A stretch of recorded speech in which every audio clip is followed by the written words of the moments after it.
Reunidos na noite de hoje, o nosso foco, mais uma vez, é Jesus. Então, nós iniciamos agradecendo a Deus pela oportunidade, agradecendo a espiritualidade amiga que está conosco, que veio estudar conosco e que veio também nos ajudar a intuir, a entender o que vem de melhor da palavra de Jesus. O melhor sempre está lá, mas nem sempre a gente consegue interpretar. Então, que eles possam derramar sobre cada um de nós discernimento. A todos eles, a nossa gratidão. Agradecemos a Jesus por estarmos aqui hoje nessa noite e vamos reforçar que nós estamos olhando para Ele. Ele é o nosso norteador. Embora muitas coisas aconteçam no nosso caminho, muitas coisas aconteçam às vezes até a gente acha que não vai suportar. Mas a ênfase que a gente vai dar é sempre naquele que está brilhando lá na frente. Que Jesus possa brilhar sempre, brilhar cada vez mais, e que nós possamos ter olhos e mentes abertas para poder enxergar. Porque às vezes Jesus está lá dizendo que nos ama, mas perguntando por que a gente não escuta.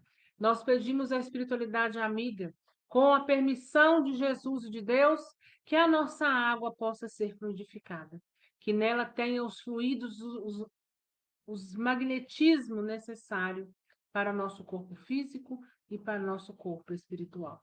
Mais uma vez, eu entrego no colo de Maria, sob os cuidados de Jesus, a minha mãe, Luzia Aparecida Teixeira, Lucelena Borges, Guilherme de Aguiar Arruda, Eustáquio Sávio da Conceição, Laudimar Fernandes de Carvalho, Idinalva Ferreira, Vera Lúcia Pereira e Josilda Silva, que todos esses encarnados possam estar em paz, possam estar com Jesus sempre, tendo a sua saúde restaurada. Nós também, porque nós precisamos de Jesus na nossa vida e no nosso caminho, para que a gente possa, então, pelo menos tentar ser melhor.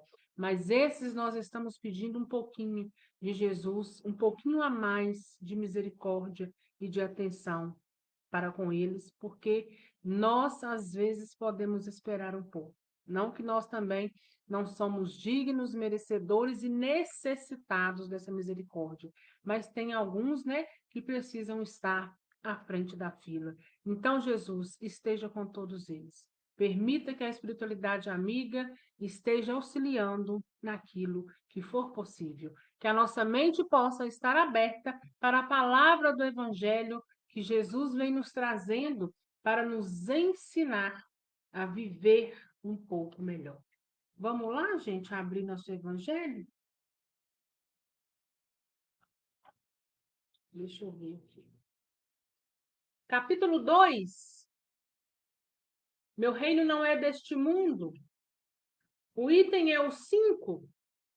O ponto de vista. Então, vamos lá de novo. Capítulo 2. Meu reino não é deste mundo.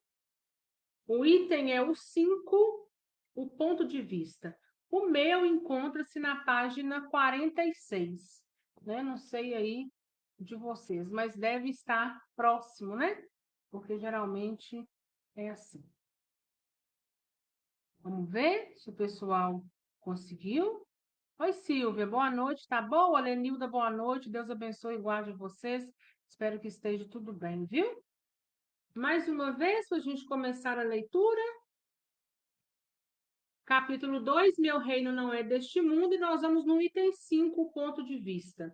O ponto de vista é um tema maior, né?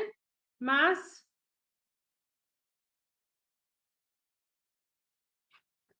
quem sabe a gente expande tudo, hein? Faz essa leitura. Vamos fazer a leitura do todo, né? Vamos lá no 5 até o 7. Tá bom, gente? Encontraram?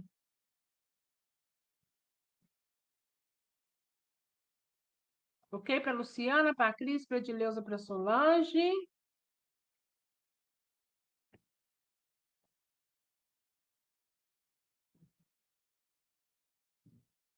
Creio que vocês encontraram aí, né, gente? Então, vamos lá para a leitura? O ponto de vista, a ideia clara e precisa que se faz da vida futura dá uma fé inabalável no futuro, e tal fé tem consequências imensas na moralização dos homens quando muda completamente o ponto de vista sobre o qual eles examinam a vida terrestre. Para aquele que, pelo pensamento, se coloca na vida espiritual que é indefinida, a vida corporal não é mais que uma passagem, uma curta estadia num país ingrato. As vicissitudes e as tribulações da vida não são somente incidentes recebidos com paciência, pois sabe que são de curta duração e devem ser seguidos por uma situação mais feliz. A morte não tem mais nada de pavoroso e não é mais a porta do nada, mas a da libertação que se abre para a morada do exilado, a qual é a entrada de uma morada de felicidade e de paz. Sabendo que se encontra numa condição transitória e não definitiva, enfrenta as dificuldades da vida com mais indiferença do que resulta para ele uma calma de espírito que lhe suaviza as amarguras. Pela simples dúvida a respeito da vida futura, o homem concentra todos os seus pensamentos sobre a vida terrena. Em dúvidas com o futuro, dedica-se totalmente à vida presente.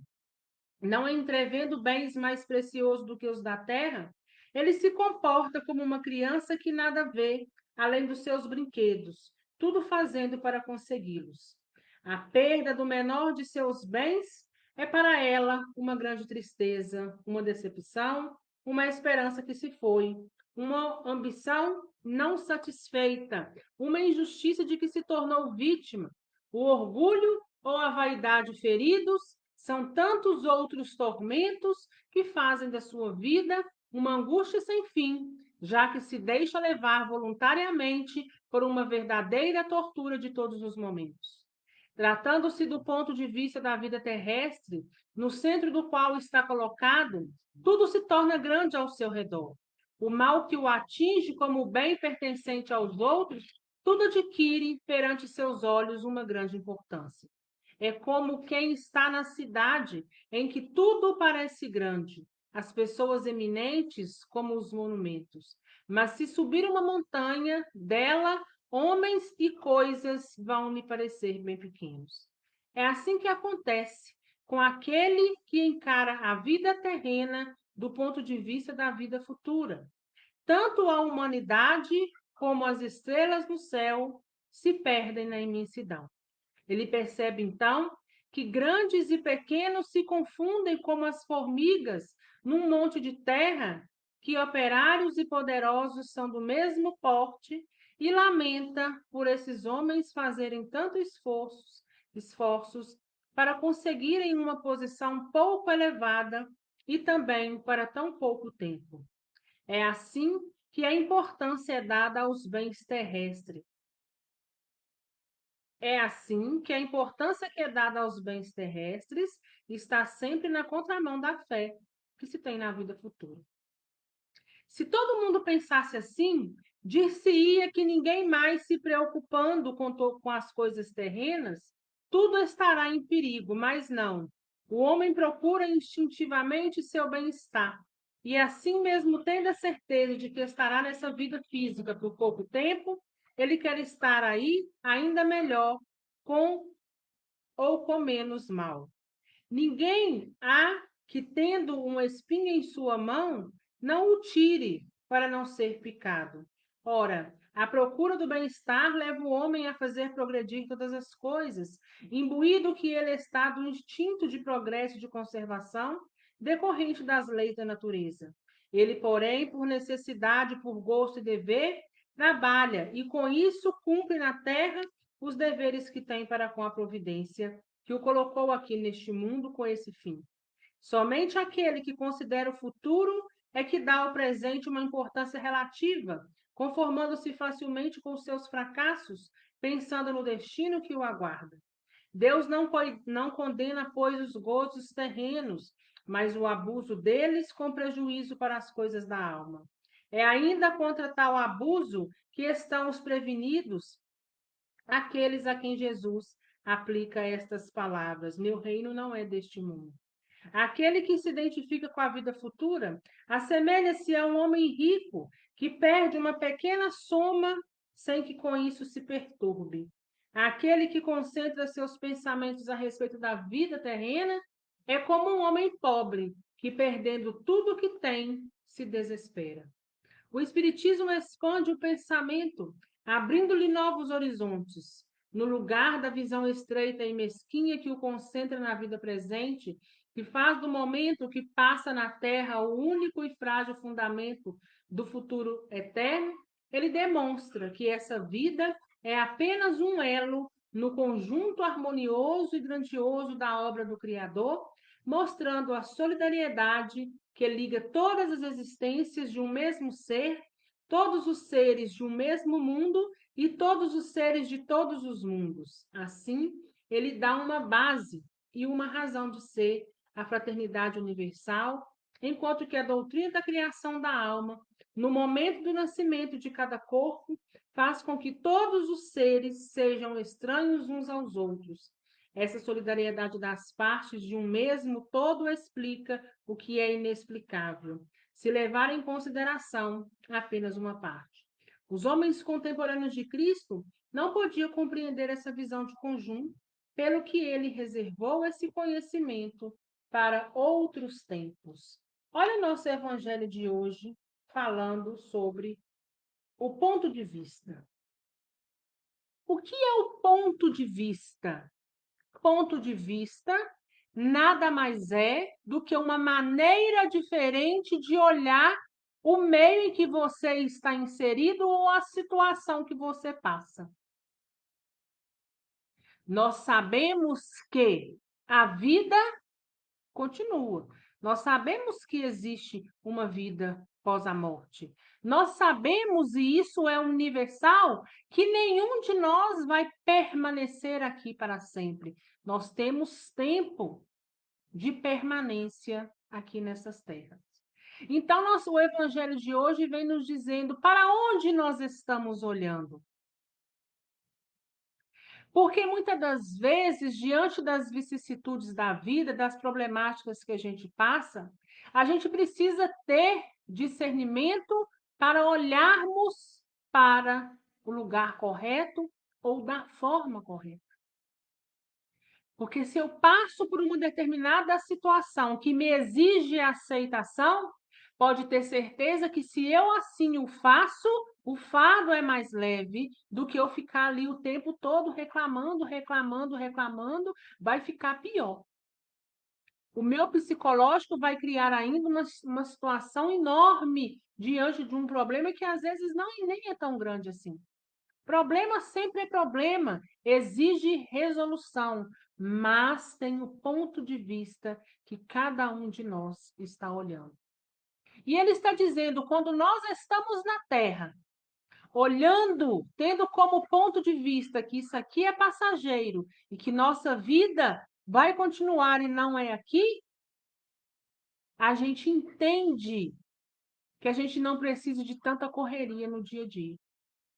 Nós precisamos, de fato, trabalhar. Isso é do mundo de expiação e provas. Nós precisamos trabalhar para o nosso sustento, né? Nós temos vários deveres aqui para que a nossa missão, então, possa surtir o efeito ao qual nós íamos buscar. Mas nada precisa ser em excesso. Tanto que o Evangelho vem nos dizendo: Deus não condena ninguém por aquilo que quer adquirir, mas condena os excessos. E aqueles que têm o ponto de vista de olhar somente para a vida material, sem entender a grandiosidade de Deus, sem entender que a vida continua, fica aqui como crianças que nada está percebendo, né? A criança, enquanto está ali pequenina, ela não sabe dos pormenores dos problemas que os adultos estão enfrentando. Elas estão, de fato, preocupadas com os brinquedos, né? Que é o mais importante, o que distrai ela ali. Então, da mesma forma, o Evangelho nos coloca quando a gente está preso apenas nessa questão da vida material. E vem nos dizendo mais abaixo que, né, quando a gente perde, a gente está só focado na vida material, a perda do menor dos seus bens é para ela uma grande tristeza, né? Porque o orgulho e a vaidade são feridos, tanto outros tormentos que fazem da vida uma angústia sem fim. Porque às vezes você não tem compreensão daquilo que você está passando, não tem aceitação daquilo que está chegando, não tem discernimento diante da situação, não tem compreensão. E aí você fica naquele sofrimento sem fim, né? Então nós sabemos que tudo tem uma razão de ser. Nós sabemos que nós estamos aqui para quê? A grande maioria para expiar. Nós temos as nossas missões, nós estamos aqui para o nosso crescimento moral, junto das expiações, nós estamos aqui para o nosso crescimento intelectual, mas todos nos trazendo aprendizado que vem, na grande maioria das vezes, com as vicissitudes. E na grande maioria das vezes, o problema que lhe chega será para atacar a ferida que encontra-se aberta, seja para você ou seja por aqueles que estão aí ao seu entorno e que vai passar com você por algum motivo, por alguma razão. Tudo tem aprendizado.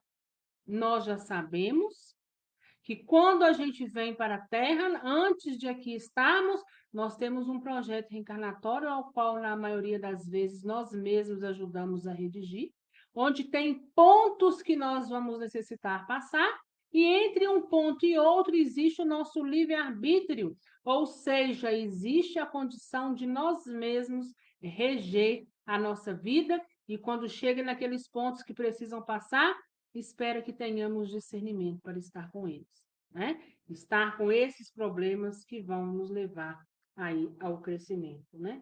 Ele fala que se todo mundo pensasse assim, pensasse no sentido de que a vida continua, de que isso aqui é uma passagem, de que não precisa tanta ganância, tanta soberba, tanto orgulho, que eu preciso melhorar em minha vida, em que nós estaríamos aqui hoje, seria demasiadamente muito melhor, né? O meio que nós estamos estaria muito melhor. E que às vezes nós estamos aqui inseridos nessa terra e acha tudo muito grande. É porque o ângulo que nós estamos enxergando está vendo tudo grande demais. Mas um dia nós veremos assim como o Evangelho nos fala, né? Que se a gente subir a uma montanha, tudo aquilo que era grande, a gente vai ver diminuído. E a gente assim então vai entender a grandeza de Deus e o quão pequeno é cada existência. Cada existência forma um elo que dentre vários elos vai formando aí, né, a corrente em que você vai passando aí pelo caminho da eternidade. Então, que nós possamos ter discernimento, discernimento sempre, de saber olhar as coisas, mas com um pensamento. Nós não somos daqui. Nós estamos aqui para melhorarmos. Tudo que me chega, existe um aprendizado que eu preciso retirar. Então, eu preciso observar, eu preciso refletir, eu preciso fazer a minha reforma íntima sempre, porque o próprio Evangelho, numa outra oportunidade, nos disse: vigiai e orai, porque não sabeis o dia e nem a hora. E quando o Evangelho diz isso, o Evangelho não está nos dizendo da hora do desencarne ou da hora da morte do corpo físico. Ele está nos dizendo: vigia e ora, porque não sabeis a hora que cairás em tentação, em onde seremos tentados a nos sucumbir, né? Ou seja, a cair diante daquele problema que a gente deveria tirar o aprendizado e nos soerguer. Aguardo agora as considerações de vocês para a gente poder enriquecer um pouco mais o nosso estudo, né? Vamos ver. Alguém, gente?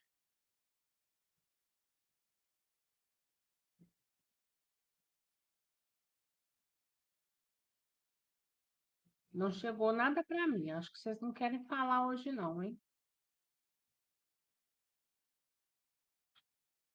Tudo bem?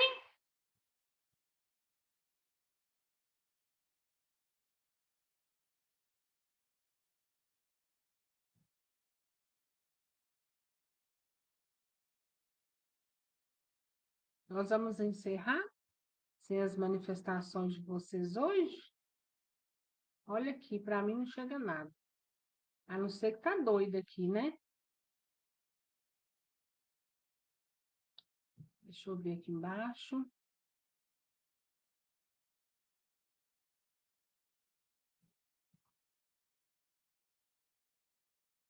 Espera aí.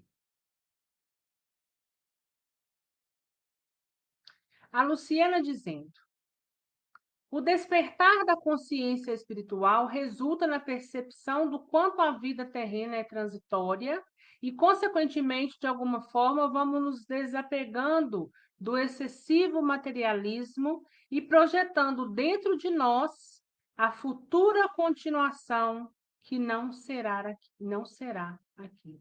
É verdade, é o despertar da consciência espiritual que muitas das vezes nós não temos, né? Nós temos exacerbado em nós a consciência material. Por isso a gente vê a forma que o mundo está, né? São pessoas gananciosas, quanto mais têm, mais querem, são pessoas que não podem perder nada, são pessoas que estão ali que se perder alguma coisa fere o orgulho, fere a vaidade, e aí o mundo para elas já perdeu o sentido, né? São pessoas que, às vezes, diante do primeiro obstáculo, estão ali de cara fechada para o mundo e não aprendeu de fato como viver. Está como criança pequena, que só está dando importância para aqueles seus brinquedos que são supérfluos e estão esquecendo de crescer, estão esquecendo de obter essa consciência espiritual, porque nós não somos daqui. Nós não vamos permanecer aqui a vida toda. Essa certeza, ela é universal. Se nós formos perguntar para qualquer pessoa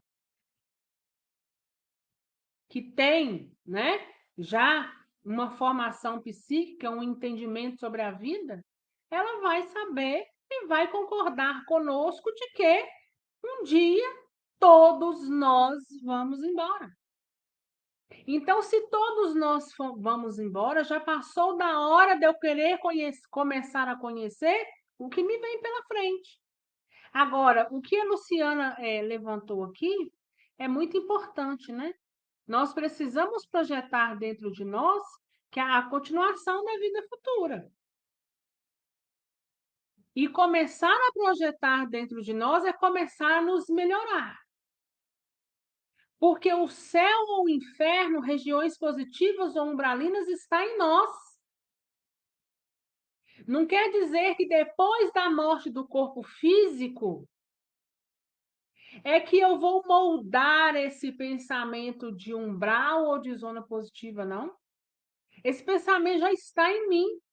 Por isso que se eu desencarno agora, eu sou automaticamente sugada para uma dessas regiões, ou positivas ou negativas, porque já está em mim. Então, nós precisamos começar a nossa reforma íntima, nós precisamos começar a pensar, a projetar, a termos consciência espiritual desde agora, desde já, né? Porque senão, às vezes, nós já somos os próximos da fila e nem vai dar tempo, né? Da gente fazer o que a gente deveria ter feito. E aí vem o arrependimento. Não sei se vocês já viram, tem um vídeo do Chico conversando com duas senhoras, onde as senhoras perguntam para ele: Chico, de onde nós estamos vindo? E o Chico fala: nós todos estamos vindo é do umbral. E ela fala assim: ah, mas até você, todos nós, minha querida, todos nós. Né? Quem sabe? A maioria de nós não está vindo mesmo de lá. Porque a gente já sabe que dentro das zonas umbralinas existem postos de socorro, que pode ser socorrido a partir de lá, e pode ser que nem chegue a ir para uma das regiões positivas, sai de lá diretamente para uma reencarnação, porque há necessidade de depuração para só então seguir para as zonas mais positivas, depois do aprendizado, depois do merecimento, depois de acalmado os ânimos, de entender que erra, de entender que todos erramos, mas tendo um ensejo, desejo no coração que quer mudar, que quer fazer diferente, né? E isso é que vai, de fato, fazer a diferença.